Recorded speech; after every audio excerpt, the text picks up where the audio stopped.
Bon, alors ici, pour le numéro 16, on a un graphique. Alors, normalement, selon les questions qu'on a ici, on aurait pu répondre directement en lisant sur le graphique.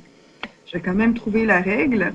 Alors, la règle, c'est toujours A partie entière de B, x moins h, plus K. Alors, si je prends un point plein, je pourrais prendre, par exemple, 150 et 8,5.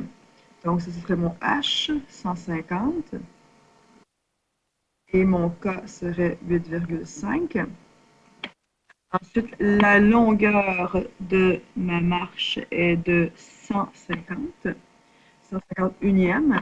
Donc, ça va être 1 sur 150e. Du point fermé, je vais à gauche, donc c'est négatif. La courbe, ou en fait la fonction escalier est descendante, donc le signe de A doit être différent, il va rester positif, il sera positif à ce moment-là.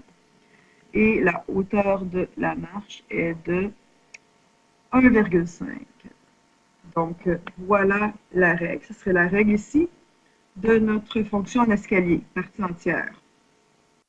Alors si on veut calculer le coût du transport, par exemple, si on a 750 kg, 750 kg, le coût par kilo ici, si on regarde ici, c'est le coût par kilo. Le coût par kilo est de 2,50 $. Comme on a 750 kg, il faudrait faire 750 kg fois 2 $ par kilo.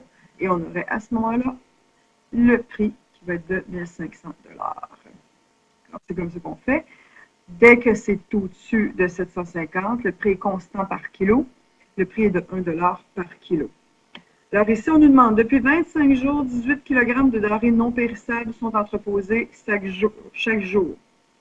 On nous demande si c'est préférable d'attendre encore une journée ou d'effectuer la livraison immédiatement.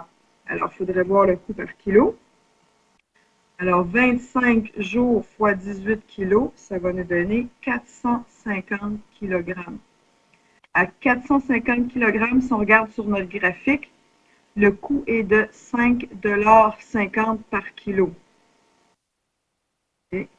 Si on attend une autre journée, ça veut dire qu'on va se rajouter un 18 kg, on change de palier, on s'en va dans un palier qui est plus bas. En étant dans un palier plus bas, le coût sera de 4 $ par kilo. C'est un avantage, ça va coûter moins cher. Donc, comme le coût par kilo va descendre, il va être préférable d'attendre une journée. Voilà.